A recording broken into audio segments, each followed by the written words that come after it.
Hey guys, welcome back to another great episode of Conversations That Lead to Greatness. Now today we're talking about marriage and parenting, okay? We're discussing some of the challenges you face in your marriage when it comes to raising your kid and focus on how to maintain a strong, successful marital bond, okay? So let's get into it. This is Conversations That Lead to Greatness.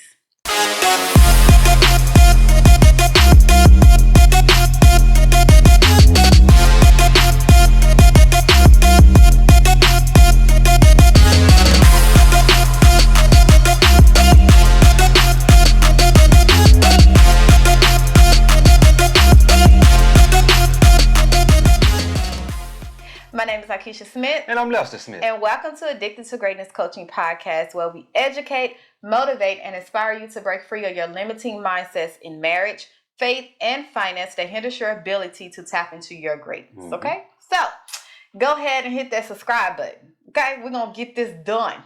Hit the subscribe button, please, because we put out great episodes on a weekly basis that deals with marriage, wealth, and your faith, just to kind of help you, go along with your journey as you become the person you are meant to become, okay?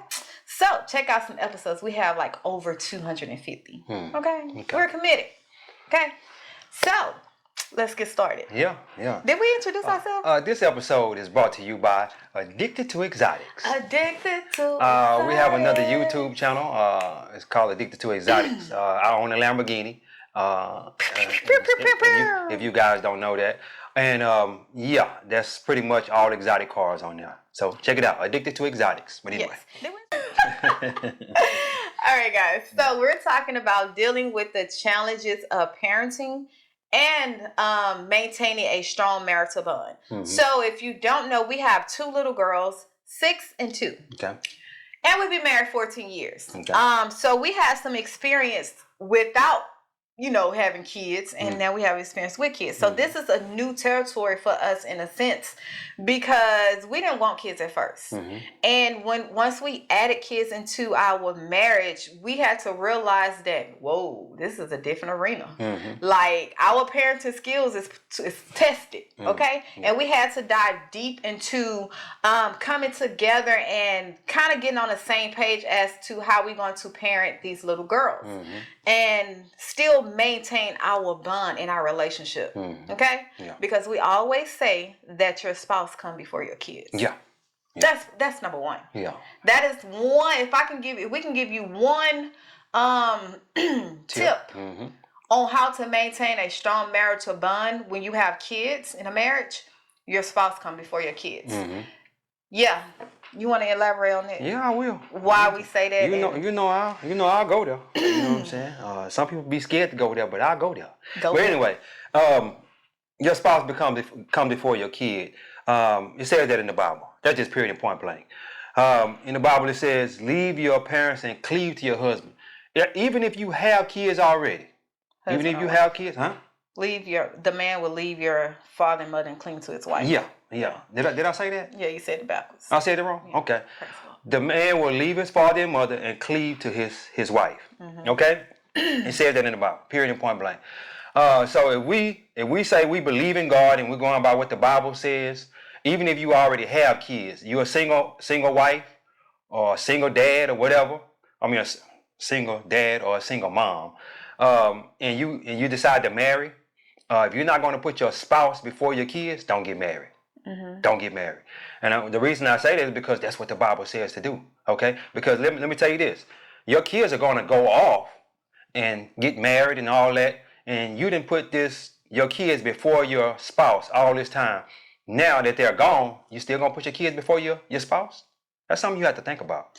And even not even just that, it's like, what are you teaching your children? Because at the end of the day, whatever example they have in home is the example they're going to go by. Exactly. So when it comes to that thing about putting your spouse before your children, we're not saying that you neglect your kids over your spouse. Exactly. Because for one, in order for you to submit to your husband and your husband to submit to you, y'all have to be submitted to God. Exactly. And when you are submitted to God, you govern yourself according to his principles. Not the world principles, not your principles, but his principles. So therefore, you're not going to make decisions. You're not going to, just do things to harm or to be like, hey, I'm giving you an ultimatum, it's me or the kids. You're not going to do that because that's not in his principle. Yeah. You know that God principle of marriage is unity. It's as one. Yeah. The husband, wife, kids. Is no one better than the other. It's like y'all walking on an evil playing field and you are together working as a team. Okay? Yeah. So when you have that understanding and both of y'all understand, okay, this is what we mean when we say our, spouse come before the kids, I know you're not going to make me decide and choose like, hey, it's me or the kids. And if you do that, I know you're not the one for me. So therefore, I will choose my kids and wait until God sends me the man, the husband that I am supposedly to submit to. So that's what we mean when it comes to that. Okay? Yeah. Now, on to dealing with the challenges. Yeah. Some of the challenges we had as raising our daughters, I want to say we were raised different. You was raised, okay, me. I was raised. Exactly. You about to tell how I was raised. Let me tell how I was raised. I was raised more of, I guess, freedom. Like I had discipline, but it was more freedom. I wasn't a bad kid, so I wasn't raised like getting whooping and beaten all the time. I had a lot of freedom, and so I thought I can bring that into our girls. Well, give them freedom, like a little, you too hard on them. And he was raised the opposite. You was raised beat the hell out of him. Can I tell how I was raised? Well, come on. Well, I got the hell beat out of me. Just period point blank. And the Bible says spare the rod, ruin the child. Yes, yeah. It says that. It says that clear, plain as day. And I had to, by being raised the way I was raised, and she being raised the way she was raised, I had to meet in the middle somewhere there. And I'm not gonna just beat the brakes off of them all the time, and because they did this and did that. I'm gonna talk to them more. Yes. Be more understanding. Try, especially little girls. Well, little girls is little boys you could just beat them and set them on. Little girls you got to explain things to them and and then spank them. You know what I'm saying? But you have to explain to them why you spank them. Little boys, you don't have to do all that. You can just go in on them. I'm glad you said that, but that's where it's wrong because that's how we lead to who we are today. Because we feel that boys don't have to be coddled. Boys don't have to. I can whoop you and don't have to explain why I'm doing it. Toughen up, man up. Yeah. Don't show your feelings. Don't show your emotions. I feel that that's wrong because as a child, in order for them to understand why not to do this or why this is wrong, you have to explain to them that, hey, this is why I am disciplining you, and this is wrong for you to do. So therefore, when you come, when it come again, opportunity come again for you to do this thing that I discipline you over, you can think, okay, I got whooping for this because of this. This is wrong. So now you have judgment of right and wrong. Yeah. So I do feel that both as children, boy or girl, you need to discipline them in a way where they can understand why you whooping them. Because too many times growing up, you was whooped and beat just because. Yeah. And then how did you grow up in that? In your adulthood, it's like now I'm finna whoop and beat my kids just because my parents did it.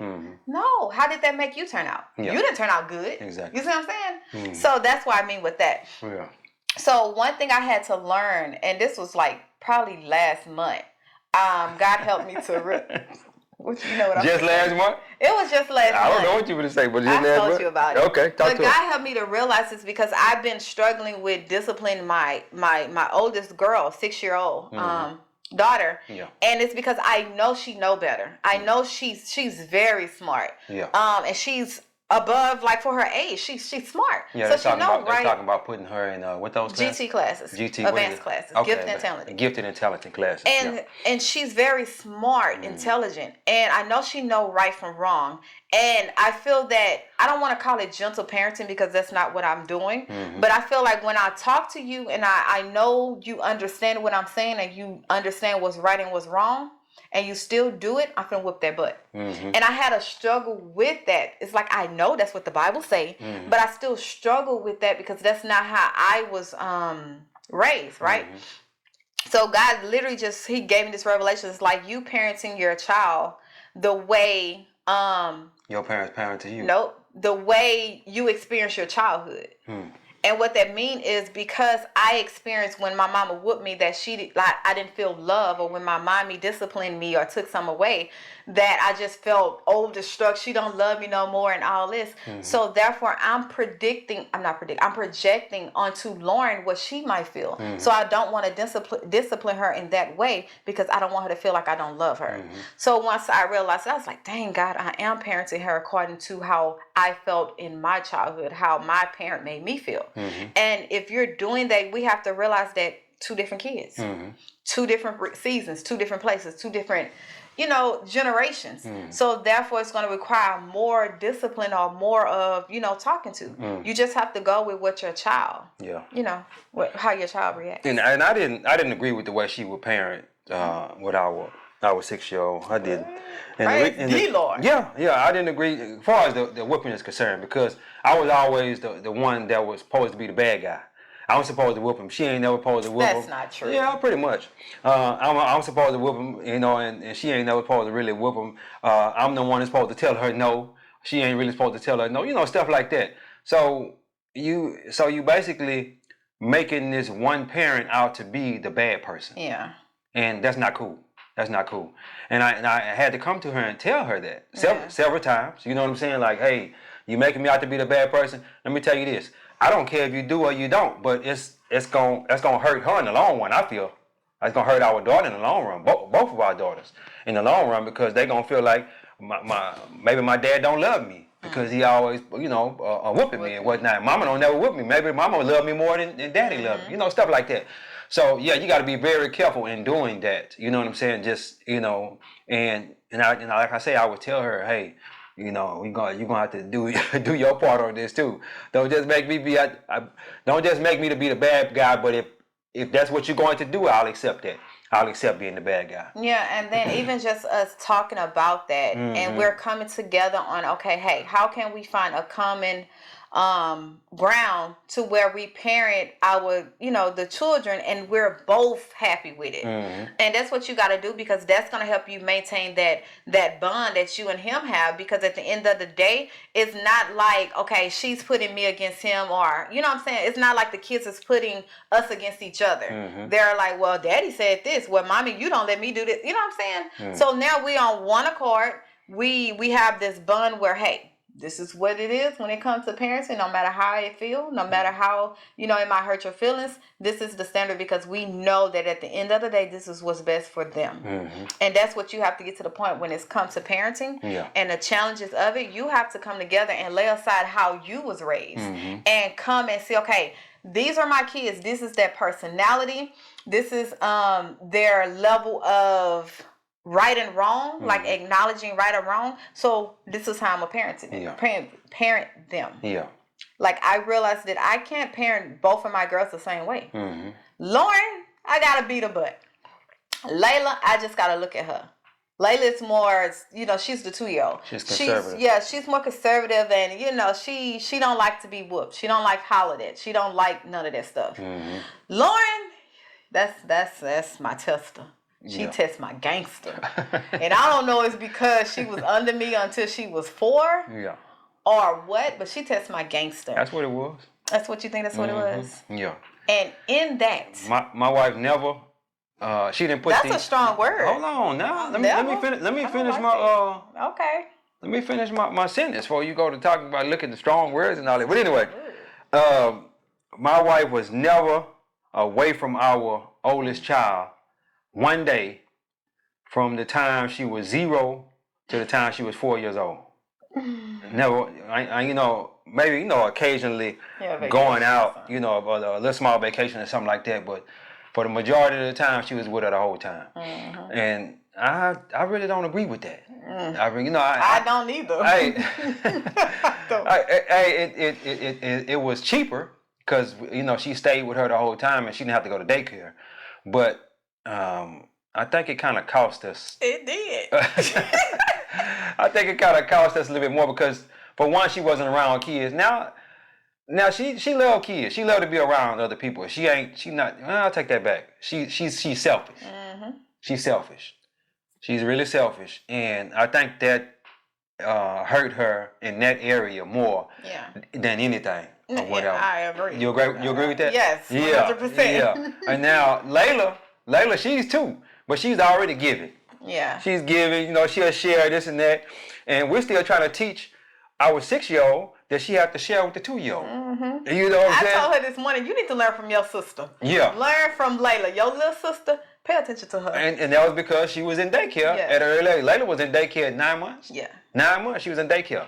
So, and you have to sit back and think about, do I want to put my kids in daycare or do I not? If you have that choice, then, don't put them in there. But you got to think about it too, that they're going to be more selfish because they wasn't in daycare. Yeah, and even with that, to bring that back to our marriage, like how to maintain that strong marital bond.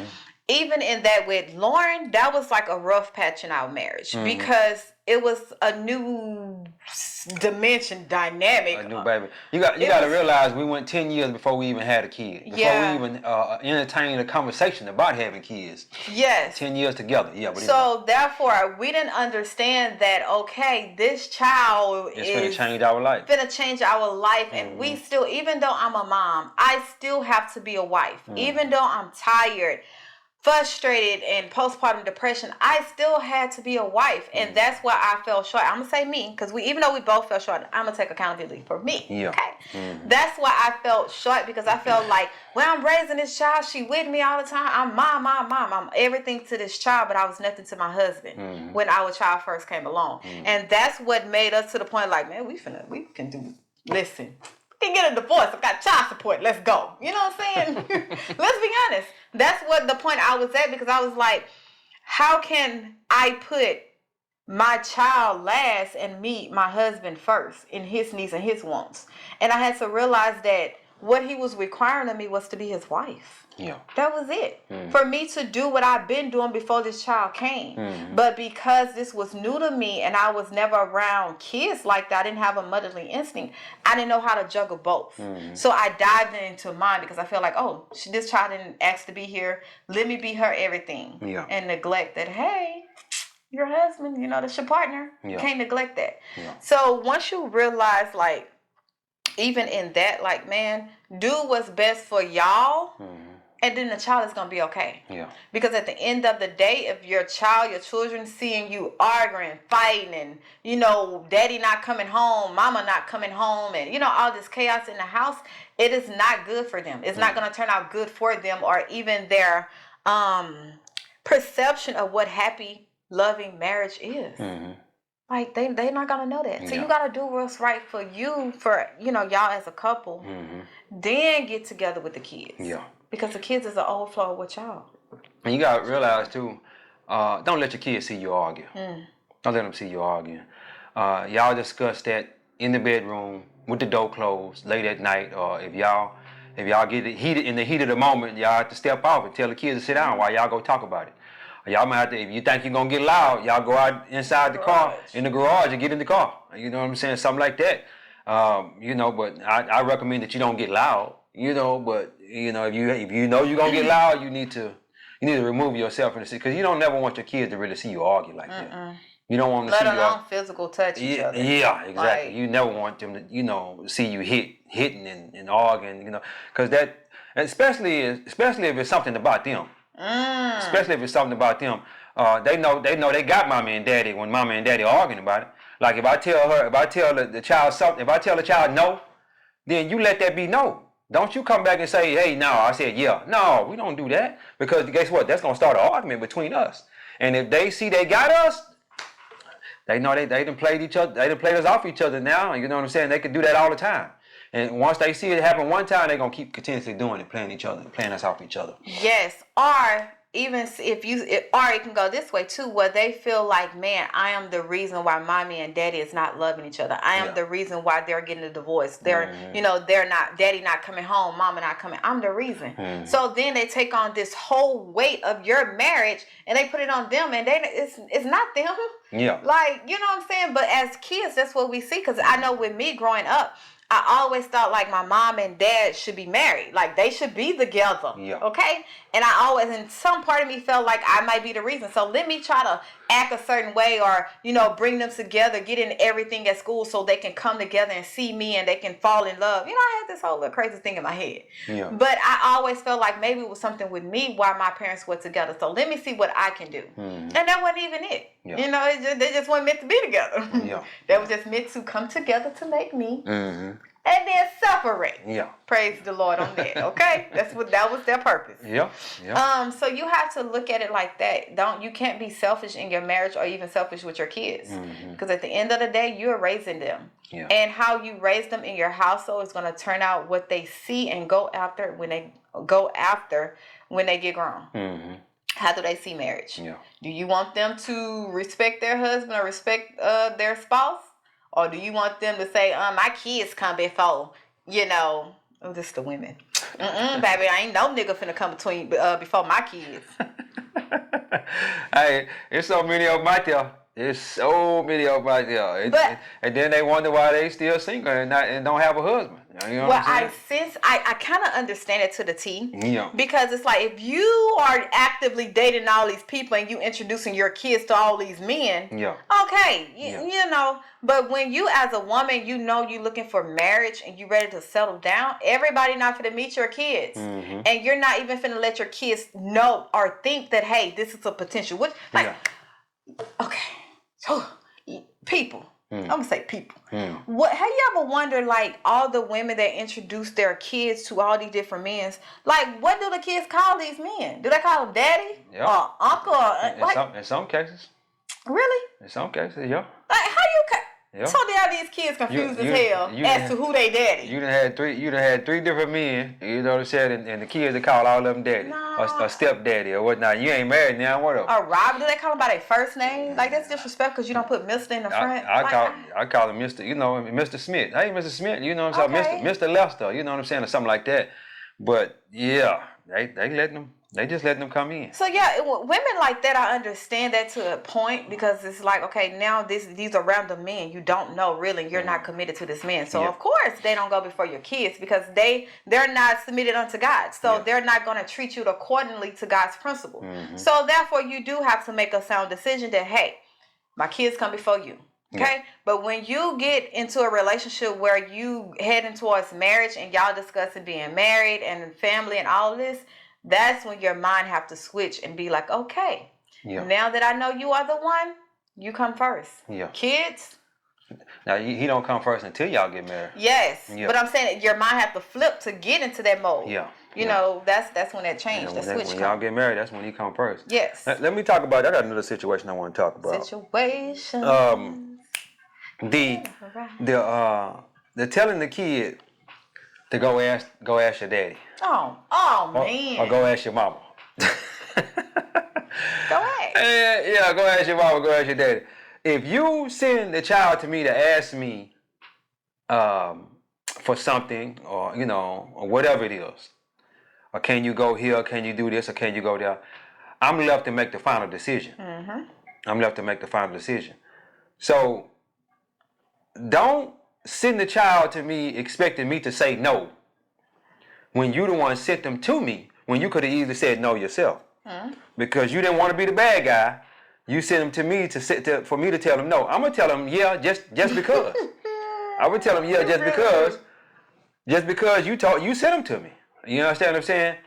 And we have to stop that. We have to communicate between me and my wife. I say, hey babe, if I send Lauren to you to ask you something, go ask your mama. That means you make the final decision. Whether you say yeah or no, I'm gonna be okay with that.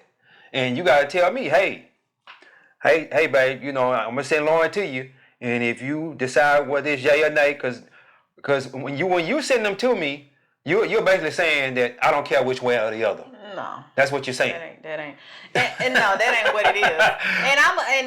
It's directed more towards women, because women are the one who send them to the daddy, who's more active in the child life and decision making and everything, right? Yeah. So a lot of times, I'm gonna speak for me. A lot of times when I do that, it's because I didn't told you numerous of times. You told them no. And my child, she's persistent, and I might be overwhelmed, mentally overwhelmed. You never know. So a lot of times it's like, okay, I need a break. Go ask your daddy. You know what I'm saying? So I'm expecting you to hear what she's saying and make a decision like, no, that ain't what we're doing. You see what I'm saying? Because it takes two to parent. One parent can be the decision maker for your child. And so it's like, okay, let me relieve my brain and make sure I'm not tripping. Ask your dad and see what he thinks. Yeah. That's where it comes from. So speaking from mothers, because we always making the decisions when it comes to kids, sometimes we just want, okay, it's not even about playing a bad guy. It's about, listen, ask your daddy. Yeah. Like when I come home, before I come home, y'all peaceful. Yeah. All in your own little one way. Soon mama come home, mommy this, mommy that. I'm like, you didn't ask your daddy when he was there? See, but daddy already told her no. But what I'm telling you is a lot of times when we say ask your daddy, it's because we overwhelmed. Like, go do something with your daddy. Go hang with your daddy. Yeah, like, daddy already told her no. Go talk to daddy. Go hang with him. And she know mama gonna be okay with it, so she gonna ask mama. No. And then mama say, yeah, then there it is. And I'm like, well, why'd you give it? I've been telling her no, this and that. That's where the communication comes in. That's communication. Yeah, you got to, when you got kids, you have to communicate. You have to communicate with each other, because if not, they'll run over you. Yes. The kids will run over you if you don't communicate with each other. But as I sit back and I think about that, she parents different than our parent. The way she parent, she'll just keep saying no over and over again, or whatever, until this is the way Lauren wears her down. She'll just ask her over and over again, Mama, can I have this? Mama, can I have that? Mama, can I have this? And she just keep asking over and over again. It's repetitive. So she'll get tired and just say, yeah, go ahead and do it. The way I do it, the way I parent, I said no. And if you ask me again, I may give it to you later. But if you ask me again, you're not going to get it. That's just period and point blank. And then when she come ask me again, now see, you're not getting it because I told you don't ask me again. No, she'll still ask. No, majority of the time she don't. Majority of the time, if she really want that, what she asking for. Majority of the time she won't. But if she do come ask, then and then as I say that, I done cut it off at the door. You already know you're not getting it because you came back and asked the second time. So we done. That's done. There ain't no need of you to come back and ask me again. And you come back and ask me again, you're gonna get that pop. We done with that. Yeah, but anyway. Well, yeah. So as you can see, we have different parenting styles. But what I practice in my parenting is to be more patient. Yeah. Because I'm not a patient person. Well, no, let me stop that, because your words is power. I am patient to a certain extent, but when it comes to kids, I'm not that motherly. Like, I never grew up and said, "Oh, I want to be a mother." Yeah. Like, that was not on my radar. To-do list. Yes, that wasn't. But if God blessed me with it, cool. Yeah. I take on the role and be the best that I can be. So when it comes to kids, my patience is short. So when it comes to my own, I have to have patience because I'm a stay-at-home mom. And my kids is my world. My kids is with me more than anything. So when he need to go do something, need a break, need to, be in the office working, kids is with me. Hey, daddy, be quiet. It's with me. Yeah. So because I'm with them majority of the day, I have to have patience so I don't snap. So I don't take on, beating them for something that's so simple when I could easily talked it over with. So that's why I'm saying it will be, our parenting style is different, but it's because of the role we're playing in their child life and the amount of time we spent. So of course they're going to listen to daddy more because he's more firm. He's more, okay, this is what it is. Me, I want to have patience because I'm with you. I can't keep whooping you every day, all day, because it's not going to do nothing. Yeah. But just harden your heart. And I'm trying to get through to your heart so you can understand right from wrong. So yeah, I think that's when it comes into that role. Yeah, I'm more patient now. I got a quick little story, and then we're going to take it on home. Another one? Yeah, it's this quick. It's quick. We'll spend my ear first. I ain't going to tell you. You ain't going to do all that. You just going to have to hear it when they hear. I'm going to delete it. If it ain't right, I'm going to edit. It took us 10 years to have kids. Neither one of us wanted kids.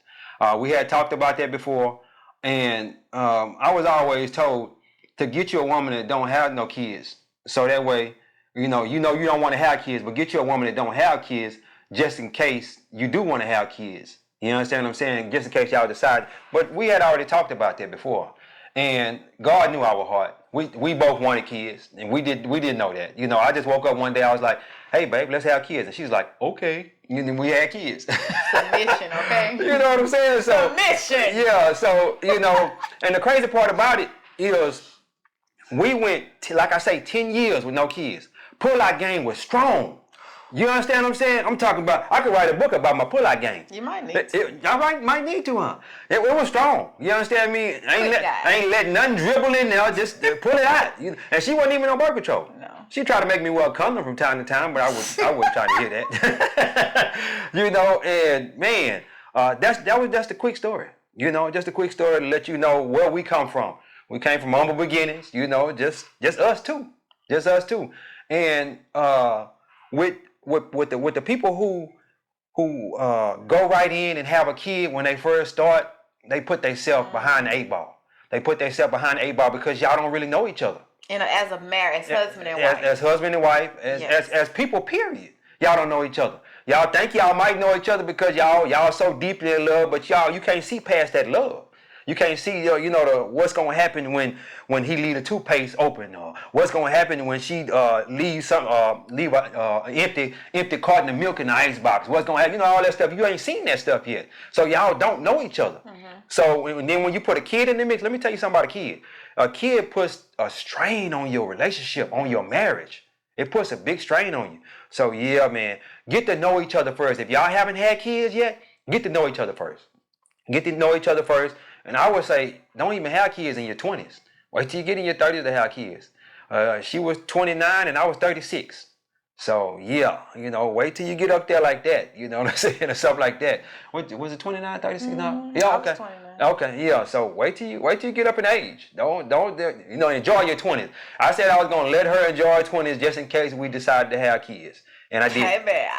And I did that. And she enjoyed her 20s. So, yeah. I almost made it to my 30s, but he had to have a change of heart. Yeah, I had to have a change of heart because my mom passed, dad passed, sister passed. I didn't have any family. I was like, well, And the reason I didn't want kids because I didn't feel like I can love a kid because I didn't feel like I was loved as a kid. So all that changed, And I love the kids even more because I felt like I wasn't loved and I know how to love them. But yeah, anyway. Yeah, guys. So with this episode, we hope we shared some experience on raising kids, dealing with the challenges of being parents and married and still maintaining that strong marital bond. Because at the end of the day, your spouse comes before your kids. Yeah. Period. I'm gonna stop doing it. But let's be honest, it comes before your child. And once you have that you go into your marriage with that in your mind, you can then face the challenges together of what it is to raise a child. Yeah. Because it's a challenge. Yeah. Okay? Most definitely. So if you found this video to your liking, go ahead and hit that thumbs up button. Thumbs up, okay? And also, if you haven't subscribed to our YouTube channel. We our goal for this year is 1,000 followers. I mean, subscribers. 1,000.